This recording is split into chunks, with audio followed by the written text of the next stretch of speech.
আপনি কি কখনো এমন কোনো প্লেন দেখেছেন যা হঠাৎ করে অদৃশ্য হয়ে যায়?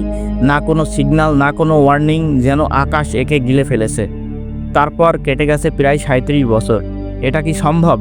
এটা কোনো সাধারণ ঘটনা নয়, বরং এমন এক রহস্য যা সারা বিশ্বকে অবাক করেছে। আমরা কথা বলছি প্যান আমেরিকান ফ্লাইট 1914 নিয়ে, যা নিউ ইয়র্ক থেকে মিয়ামির উদ্দেশ্যে রওনা হয়েছিল, কিন্তু কখনোই গন্তব্যে পৌঁছায়নি।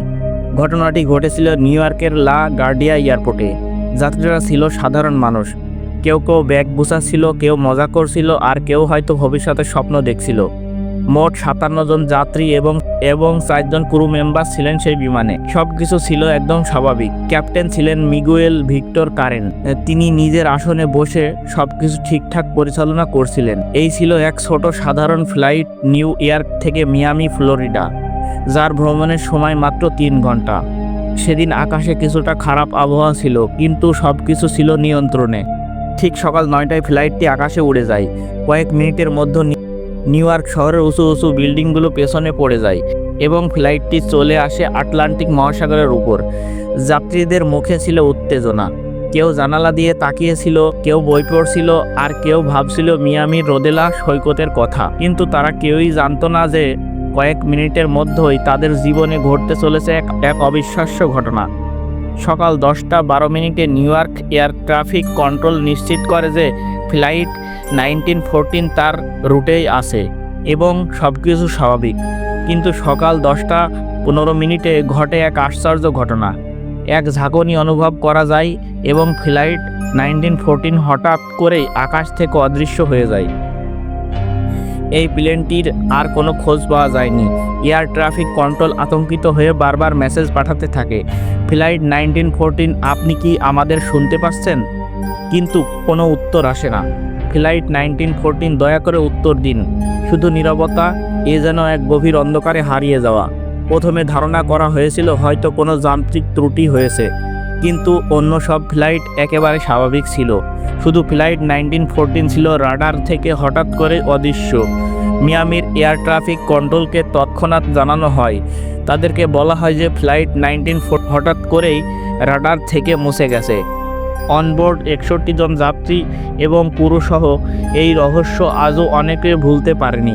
আমরা প্রতিটি জায়গায় খুঁজেছি, কিন্তু কোনো চিহ্ন পাইনি। আমরা মনে করি এটি একটি দুঃখজনক দুর্ঘটনা, এমনটাই বলা হয়েছিল সেই সময়। কিন্তু প্রশ্ন রয়ে যায়, এটা কি সত্যি কোনো দুর্ঘটনা ছিল, নাকি এটি ঘটেছিল এক অন্য সময়ে, অন্য জগতে? প্রত্যেকে শোকাহত ছিল, কিন্তু কারো কাছে ছিল না কোনো উত্তর। 37 বছর পর 1992 সালে এই রহস্য ফিরে আসে আলোচনায়, এক এমন ঘটনার মাধ্যমে যা দুনিয়াকে কাঁপিয়ে দেয়। 1955 সালের ফ্লাইট 1914, এক ভুলে যাওয়া গল্প, একটি ট্র্যাজিক ঘটনা যার চিরতরে চাপা পড়ে গিয়েছিল। সব যাত্রীকে মৃত ঘোষণা করা হয়েছিল। কেউ আর আলোচনা করতো না এই ফ্লাইট নিয়ে। কিন্তু 37 বছর পর 21শে মে 1992 ভেনেজুয়েলার কারাকাস এয়ারপোর্টে এমন কিছু ঘটে যা সবাইকে স্তব্ধ করে দেয়। Caracas air traffic control tower ছিল সবসময় ব্যস্ত, সব ফ্লাইট ছিল স্বাভাবিক। তখনই আকাশে দেখা যায় অদ্ভুত প্লেন। রহস্যময় ফ্লাইট 1914 সত্য না কল্পনা? জুয়ান দেলা ওর তার দায়িত্বরত অফিসার স্ক্রিনের দিকে গভীরভাবে তাকিয়েছিলেন। সেখানে একটি বিমান দেখা যাচ্ছিল, কিন্তু তার কোনো সম্পর্কে কোনো সরকারি তথ্য ছিল না। তিনি সঙ্গে সঙ্গে তার সহকর্মীদের ডেকে বলেন, কী ধরনের বিমান এটা? কোনো ফ্লাইট ডিটেইল নেই। তদন্ত শুরু হলো, আর যখন বিমানটি মডেল সামনে এলো তখন সবাই হতবাক এবং আতঙ্কিত। এটা ছিল আধুনিক জেট নয়, বরং একটি ডগলাস DC-4, যেটি বহু বছর আগে ব্যবহার হতো। এয়ার ট্রাফিক কন্ট্রোল পুরোপুরি বিভ্রান্ত হয়ে পড়ে। আমরা একটি অজানা বিমানের কাছ থেকে যোগাযোগ পাই। তারা বলেছে, দয়া করে আপনার পরিচয় জানান। কোনো উত্তর আসছিল না।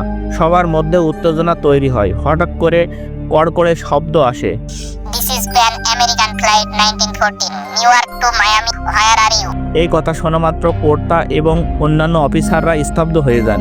প্যান এম 1914, কিন্তু এটা তো 1955 সাল। এটা কিভাবে সম্ভব? কন্ট্রোল টাওয়ার সঙ্গে সঙ্গে তাদের অবতরণের নির্দেশ দেয়। রানওয়ে খালি করে ফেলা হয়। সবাই আকাশের দিকে তাকিয়ে থাকে। কিছুক্ষণ পর একটি বিমান দৃশ্যমান হয়। তার পুরনো ডিভাইস ঠিক যেমনটা 37 বছর আগে ছিল। বিমানটি ধীরে ধীরে অবতরণ করে। রানওয়েতে নামার সঙ্গে সঙ্গে কর্মীরা ছুটে আসে। ইঞ্জিনগুলো পুরনো দিনের মতো শব্দ করছিল। জানালা দরজা সব কিছুই ছিল 1955 সালের মতো। সময় যেন থেমে গিয়েছিল, কিন্তু আসল চমক ছিল ভিতরে। যখন কর্মীরা ভিতরে তাকান, তারা দেখে যাত্রীরা আতঙ্কিত, কেউ কেউ উদ্বিগ্ন, কেউ কিছুই বুঝতে পারছে না। তারা যেন 1955তেই আটকে আছে। কর্তৃপক্ষ ক্যাপ্টেন মিগুয়েল ভিক্টর কোরেনকে বের হতে বলে, কিন্তু তিনি বাইরে তাকানোর সঙ্গে সঙ্গে স্তম্ভিত হন। তিনি দেখেন বিমানবন্দর পুরোপুরি বদলে গেছে, সবকিছু আধুনিক। যাত্রীরা চিৎকার শুরু করে, এটা ভুল, আমাদের এখানে থাকার কথা নয়। ক্যাপ্টেন হঠাৎ উঠে দাঁড়ান, তার হাত থেকে কিছু পড়ে যায়। কর্মীরা তা কুড়িয়ে দেখে এটি ছিল একটি পুরনো ক্যালেন্ডার। তারিখ 2 জুলাই 1955, সেই দিন যেদিন ফ্লাইটটি ছেড়ে এসেছিল। কিন্তু এখন 1992 সাল, 37 বছর কেটে গেছে। তাহলে ক্যাপ্টেনের কাছে এখনও 1955 সালের ক্যালেন্ডার কিভাবে? কর্মীরা চেষ্টা করেছিল ক্যাপ্টেনকে থামাতে, কিন্তু তিনি এবং তার ক্রু ভয়ঙ্করভাবে আতঙ্কিত ছিলেন। তারা সবাই বিমানে ফিরে যান। তারপর যা ঘটল তা ছিল অবিশ্বাস্য। বিমানটি ইঞ্জিন চালু করে। কর্মীরা থামানোর চেষ্টা করলেও ক্যাপ্টেন কারো কথা শুনছিল না। বিমানটি দ্রুত রানওয়েতে চলে যায় এবং কয়েক সেকেন্ডের মধ্যেই আকাশে উধাও হয়ে যায়।